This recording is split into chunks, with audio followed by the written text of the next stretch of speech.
झारीतला शुक्राचार्य म्हणजे काय? एखाद्या कामात ऐनवेळी अडथळा आणणाऱ्या, खोळंबा घालणाऱ्या माणसाला झारीतला शुक्राचार्य म्हणतात. इतका अर्थ तुम्ही लक्षात ठेवा. हा संदर्भ सांगण्याचं निमित्त आहे सांगली लोकसभेचं. 2019च्या लोकसभा निवडणुकीच्या वेळी सांगली लोकसभेची उमेदवारी वसंतदादा पाटलांचे नातू विशाल पाटलांना मिळाली नव्हती. तेव्हा त्यांनी झारीतले शुक्राचार्य अशी टीका सांगलीच्या एका नेत्यावरती केली होती. याही वेळेस म्हणजे 2024च्या लोकसभेची देखील उमेदवारी त्यांना मिळालेली नाहीये.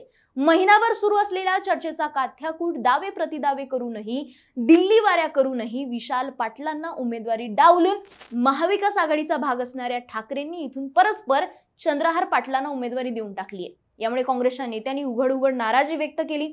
विश्वजित कदमांनी तर थेट दिल्लीमध्ये हायकमांडची भेट घेतली. याच जागेच्या भांडणामुळे महाविकास आघाडीत फूट निर्माण झाली आहे. पण हा प्रश्न महाविकास आघाडीचा नाहीये, तर सांगली लोकसभेची उमेदवारी न मिळणं हे दादा घराण्याच्या उरल्या सुरल्या अस्तित्वाचा प्रश्न आहे. आणि याच अस्तित्वाला सुरुंग लावण्याचा कार्यक्रम केला जातोय अशी एक चर्चा सध्या राज्याच्या राजकारणात सुरू आहे. एक काळ असा होता की सांगलीमधून राज्याच्या राजकारणाची सूत्र हलत होती. सांगलीमधूनच तिकीट वाटप होत असायची.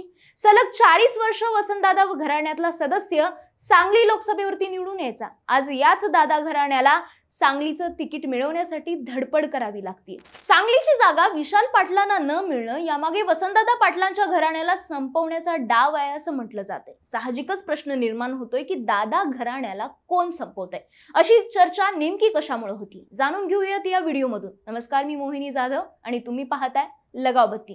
तुम्ही अजूनही आपल्या लगावबत्ती युट्यूब चॅनलला सबस्क्राईब केलं नसेल तर आत्ताच करा.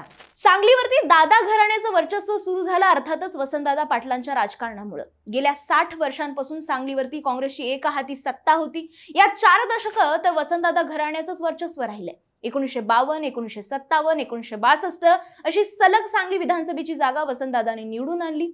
आमदारकी, काँग्रेस प्रदेशाध्यक्षपद, मंत्रीपद असा चढता आलेख त्यांचा होता. त्या काळी वसंतराव नाईक मुख्यमंत्रीपदी तर वसंतदादा पाटील प्रदेशाध्यक्षपदी अशी सत्तेची विभागणी व्हायची. नंतर 1977 ते 85 या कालखंडात वसंतदादा पाटील मुख्यमंत्री राहिलेत. काँग्रेसच्या राष्ट्रीय सरचिटणीस पदाची जबाबदारी ही वसंतदादांकडे होती.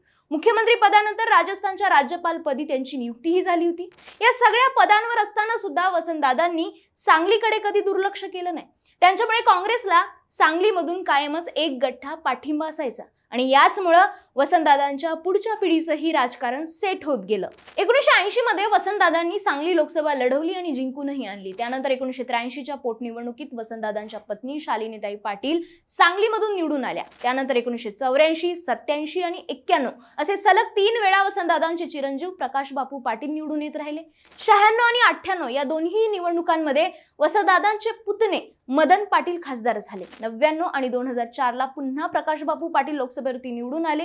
2006 मध्ये झालेल्या लोकसभा पोटनिवडणुकीत वसंतदादांचे नातू प्रतीक पाटील निवडून आले. 2009 ला पुन्हा खासदार म्हणून निवडून आलेले प्रतीक पाटील केंद्रात राज्यमंत्री झाले. अशा प्रकारे 1980 ते 2014 पर्यंत दादा घराण्याकडे सांगलीची खासदारकी होती. पण याला ब्रेक लागला तर 2014च्या मोदी लाटेत. 2014च्या लोकसभा निवडणुकीत प्रतीक पाटलांचा भाजपच्या संजय पाटलांकडनं पराभव झाला.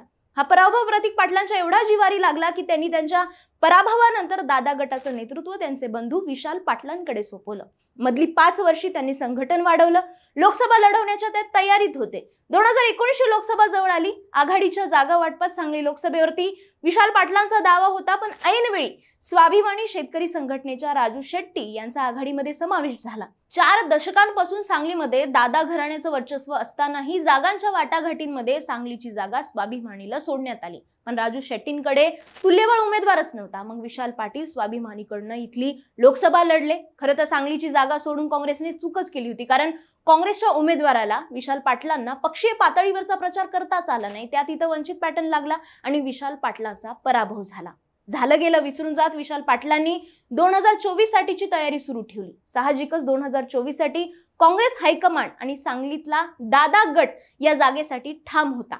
पण यंदा महाविकास आघाडीच्या जागा वाटपाच्या चर्चांमध्ये कोल्हापूरची जागा ठाकरेंनी शाहू महाराजांसाठी काँग्रेसला सोडली आणि त्या बदल्यात सांगली स्वतःकडे मागितली. आधीच इथं दावा असलेल्या विशाल पाटलांना उमेदवारी मिळावी म्हणून काँग्रेस आग्रही होतं, पण ठाकरेंनी परस्पर चंद्रहार पाटलांची उमेदवारी जाहीर केली. शिवाय संजय राऊतांनी तर थेट काँग्रेसचा पंतप्रधान बसवायचा असेल तर सांगलीचा हट्ट सोडावा अशी जाहीर धमकीच दिलीये. म्हणजेच एकट्या सांगलीच्या जागेवरनं ठाकरे गट आता मागे हटायला तयार होत नाहीये. मित्र पक्षांच्या वाटणीमुळे जे 2019 मध्ये झालं तेच आत्ताही झालं. म्हणजे मित्र पक्षांच्या वाटणीमध्ये विशाल पाटलांचंच नुकसान झालंय. पण या सगळ्या राजकारणामुळे प्रश्न असा पडतोय की ज्या सांगलीमधून वसंतदादा तिकीट वाटप करायचे त्यांच्याच घराण्यावरती ही वेळ का आली असेल.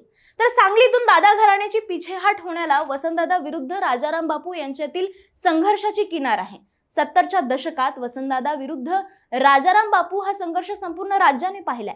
मुळातच हा संघर्ष राज्याच्या आणि जिल्ह्यावरच्या राजकीय वर्चस्वासाठी होता. त्यात 1972च्या विधानसभा निवडणुकीत वसंतदादांच्या नेतृत्वाखाली काँग्रेसने सांगली जिल्ह्यातली मिरज विधानसभा सोडली तर बाकी सगळ्या जागा जिंकल्या होत्या. याच काळात वसंतराव नाईक मुख्यमंत्री तर वसंतदादा पाटील प्रदेशाध्यक्ष असं समीकरण राज्यातल्या काँग्रेसचं बनलं होतं. त्यामुळे काँग्रेसची सत्ता येताच वसंतराव नाईकांच्या मंत्रिमंडळात प्रदेश अध्यक्ष असलेल्या दादांना पाटबंधारे आणि ऊर्जा खात्याचं मंत्रिपद देण्यात आलं. पण याच मंत्रिमंडळातून सांगलीतल्या राजाराम बापूंना वगळण्यात आलं. एकीकडे राजाराम बापू मंत्रिमंडळाच्या बाहेर होते तर दुसरीकडे नाईकांनंतरचे मुख्यमंत्री म्हणून वसंतदादांकडे पाहिलं जात होतं. याच स्पर्धेच्या राजकारणातून राजाराम बापूंनी 1978 मध्ये जनता पक्षाचा मार्ग धरला. इकडे वसंतदादांची पुढची पिढी विष्णू अण्णा पाटील, प्रकाश बापू पाटील, मदन पाटील राजकारणात सेट होत गेले तर दुसरीकडे याच काळात राजाराम बापू पाटलांच्या पुढच्या पिढीतले जयंत पाटील सांगलीतले नेते म्हणून पुढे येऊ लागले. मागील पिढीतील संघर्ष पुढच्या पिढीतही सुरूच राहिला. दादा गटाच्या पुढच्या पिढीने जयंत पाटलांना जिल्ह्याच्या राजकारणात डोईजड होऊच दिलं नाही. यामुळे जयंत पाटलांनाही सांगलीत हातपाय पसरता आला नाही. पण हे जोपर्यंत दादा गट सांगलीत ताकदवान होता. पण जेव्हा दादा गटाची ताकद कमी होत गेली तशी जयंत पाटलांनी सांगली जिल्हा परिषद, महापालिका, जिल्हा बँक, बाजार समिती अशा जिल्हाव्यापी संस्थांवर स्वतःची पकड मजबूत केली. इतकंच नाही तर सांगली लोकसभा आणि विधानसभा या दोन्ही मतदारसंघात भाजपच्या उमेदवारांना देखील जयंत पाटलांनी ताकद दिल्याचे दावे होत असतात. कदाचित याच राजकीय संघर्षामुळे दादा घराणा संपवण्याची सूत्र इस्लामपूरमधून फिरतात अशी चर्चा जिल्ह्याच्या राजकारणात उघडपणे होत असते. असो, दादा घराण्याच्या अस्ताला वसंतदादा आणि शरद पवारांमधला राजकीय संघर्षही तितकाच कारणीभूत ठरला होता. शरद पवारांनी बंड करून भर अधिवेशनात वसंतदादांचं सरकार पाडलं. नंतर शरद पवारांवरती वसंतदादांच्या पाठीत खंजीर खुपसल्याचा शिक्का बसला. त्यानंतर या ना त्या निमित्ताने दादा वर्सेस पवार गटात कुरघोड्यांचं राजकारण सुरू होत असायचं. याचाच भाग म्हणजे राष्ट्रवादीच्या स्थापनेनंतर शरद पवारांनी वसंतदादांचे चुलत बंधू विष्णू अण्णा पाटलांना आणि त्यांचे चिरंजीव म्हणजेच मदन पाटलांना राष्ट्रवादीत घेण्याचे प्रयत्न केले. पण त्याला या दोन्ही नेत्यांचा विरोध होता. राज्यातील सर्वात मोठी जबाबदारी देऊ असं आश्वासन पवारांनी विष्णू अण्णा पाटलांना दिलं तेव्हा कुठे ते राष्ट्रवादीत आले होते. नंतर 1999 साली काँग्रेस राष्ट्रवादीचं आघाडी सरकार सत्तेत आलं. पण त्यामध्ये दादा गटाचे विरोधक जयंत पाटलांना पवारांनी मंत्रिपद दिलं आणि विष्णू अण्णांना सपशेल डावलण्यात आलं. पवारांनी दादा घराण्याच्या वारसदारांना राज्याच्या राजकारणात मोठं होऊ दिलं नाही. या चर्चेला तेव्हापासूनच सुरुवात झाली. याचबद्दलचं सध्याचं एक चित्र तुमच्या लक्षात आलंय का? ठाकरे गट आणि काँग्रेसच्या भांडणात शरद पवार आणि जयंत पाटील यांनी सांगलीच्या जागेबाबत चकार शब्दही काढलेला नाहीये.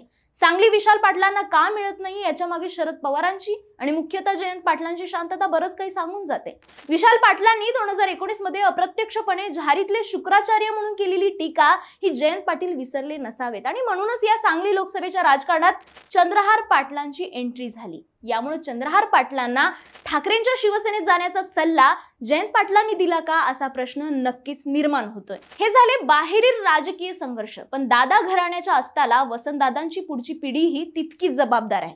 1995 मध्ये काँग्रेसने विष्णू अण्णांच्या जागी वसंतदादांचे चिरंजीव प्रकाश बापू पाटलांना उमेदवारी दिली. तेव्हा या निवडणुकीत मदन पाटील यांनी बंड केलं होतं. त्यामुळे दादा घराण्यातली पहिली फूट समोर आली होती.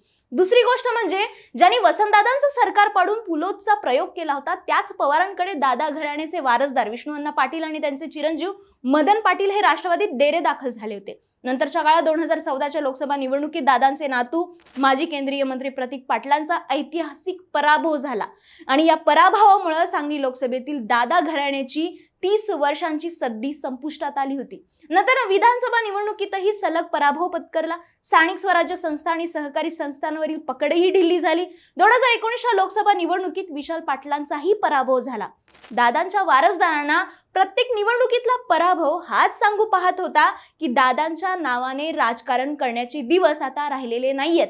पण अलीकडच्या काळात वसंतदादांचे नातू म्हणून विशाल पाटलांनी जिल्ह्यात चांगलं संघटन निर्माण केल्याचं चित्र दिसतंय। याच तयारीने विशाल पाटील सांगली लोकसभा निवडणुकीच्या उमेदवारीवरती दावा करत होते, पण इथून ठाकरेंनी आपला उमेदवार उतरवलाय। पण विशाल पाटलांच्या उमेदवारीसाठीही काँग्रेसचे बडे नेते अजूनही ठाम असल्याचं चित्र दिसतंय।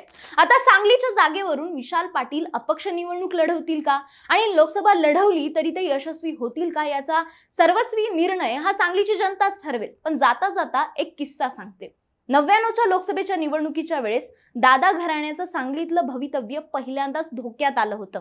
त्या दरम्यान शरद पवारांनी काँग्रेसमधून बाहेर पडत राष्ट्रवादी काँग्रेसची स्थापना केली होती। त्यानंतर सांगली लोकसभेची जागा जाणार असं चित्र तेव्हा निर्माण झालं होतं। काँग्रेसचे तेव्हाचे प्रदेश अध्यक्ष प्रतापराव भोसले यांनी सांगलीत एक मेळावा बोलवला। त्या मेळाव्यामध्ये स्वतः भोसले, शिवाजीराव देशमुख, पतंगराव कदम असे काँग्रेसचे नेते जमले होते। भोसलेंना वाटलं पक्षात एवढं मोठं भगदाड पडलंय त्यामुळे जास्त गर्दी येणार नाही, म्हणून त्यांनी छोटेखानीच मेळावा घेतला।